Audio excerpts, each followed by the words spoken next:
to think about and look at and talk about when you're on the tour.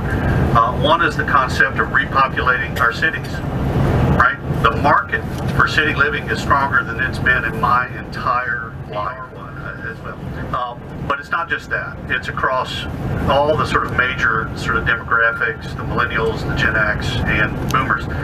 They want some form of city life. So how are the cities that we're going to visit with, how are they working to repopulate their cities and make room and welcome the folks that really would, if given a choice, like to live a little closer in a more walkable environment? So something to think about.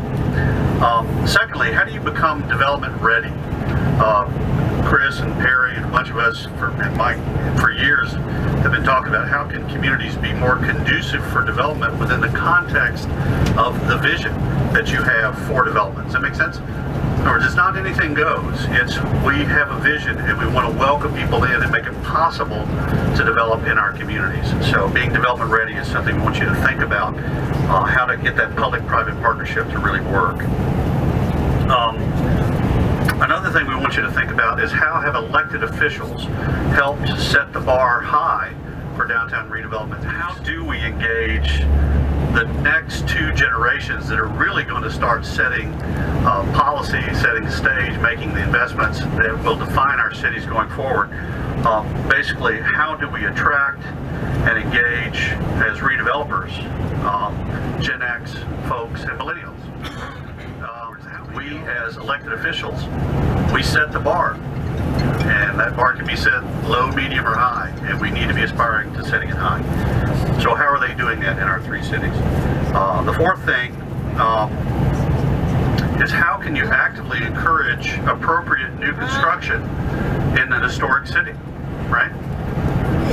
For years, we had vacant lots, right, sitting in our towns. Well, now we actually have a market that might want to put something there. How do we do that and not kind of destroy the very thing that people want to see when they come to your city? So being pro-preservation doesn't mean anti-new construction. It's about a balance. And I think Mark will be able to help us.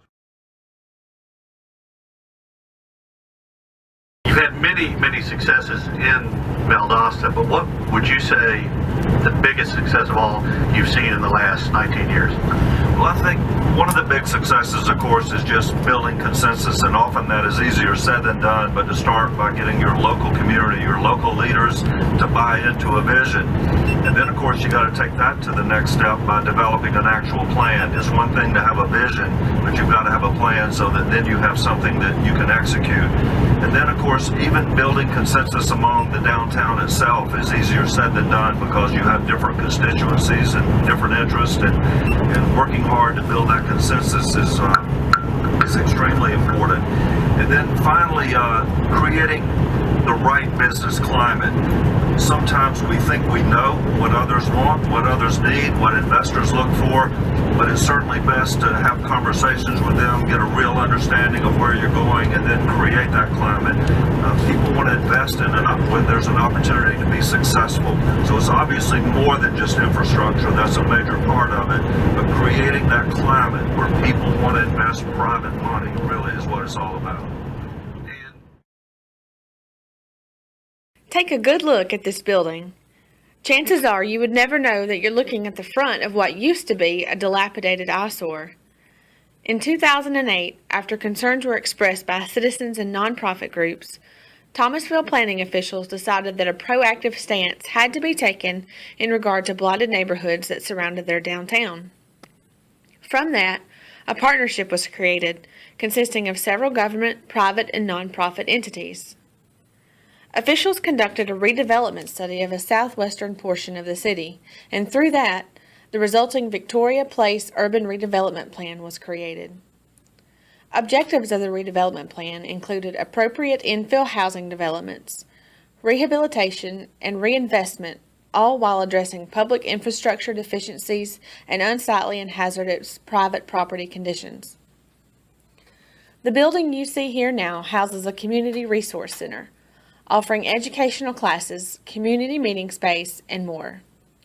It has not been an overnight process, but through years of working together, Thomasville has turned blight into beauty. The park that you see here, located in the main entryway of the Victoria Place neighborhood, was created through volunteer work and corporate sponsorship. In the background, you'll notice the headquarters of Flowers Bakery.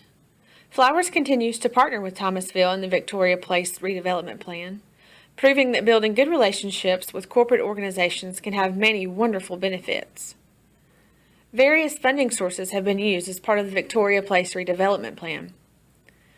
Those include multi-activity CDBG grants, CHIP grants, property donations, public and private funding, and land bank authorities. In just 4 years, the redevelopment plan saw the acquisition of 40 individual parcels of land, demolished 11 vacant and dilapidated buildings, and rehabbed 5 owner-occupied homes and 1 rental property. One factor that creates a welcoming aesthetic to downtown Thomasville is the noticeable absence of above-ground power and utility poles. City engineers worked with service providers and the DOT during their streetscape project to move unsightly and view-obstructing utility lines underground. Thomasville has also preserved their downtown area throughout the years, even going so far as to remove the asphalt from roadways to expose beautiful brick streets and avenues. Promoting and providing walkability and purposefully creating places in Thomasville has been a key in bringing and keeping people downtown. Gaining community support for the downtown area through the City of Moultrie Main Street program has proven to be successful. Over the past 14 years, more than $13 million has been invested in special projects in the downtown area by the City of Moultrie, Colquitt County, property owners, and business owners. Those projects include a courthouse renovation, construction of a courthouse annex, streetscape projects, construction of a new Georgia Department of Labor building, private building interior and facade renovations, and a new transportation intermodal facility. Downtown Moultrie is home to a mix of shops, restaurants, and multi-use buildings like Colquitt Towers. The Hotel Colquitt was originally a community project built by Moultrie civic and business leaders. Construction began in 1928, and the facility opened to the public in May of 1929. Built in the neoclassical style, the hotel had 66 guest rooms, shops, and a restaurant. Today, the building is owned by downtown developers Hal and Priscilla Carter of Sylvester, Georgia. The Carters have done a great deal of renovation to the structure, which now houses apartments, offices, beauty salons, a city and county employee health clinic, and DeBeef O'Brady's restaurant. The Carters utilized the Georgia Cities Foundation and the DCA's Downtown Development Revolving Loan Fund to help fund the project. This building, known to most locals as the Old Red Building, is across from Moultrie City Hall. It has sat empty for more than 20 years, but its life began as a Chrysler dealership in the late 1920s. In February 2014, the building appeared on the agenda of the Moultrie Historic Preservation Commission for demolition approval. One day before that meeting was to be held, developer Hal Carter purchased the building and the planning began. Together with his sons, Hal quickly drew up plans for 6 upscale apartments and 4 retail spaces. The building is currently under complete renovation and is expected to be completed by the end of 2014. Our downtowns are unique. They are at the heart of every close-knit community, and they are the soul of every small town.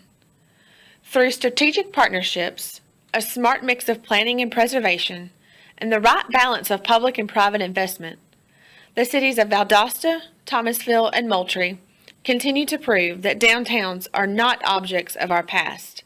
Instead, they are windows to our future.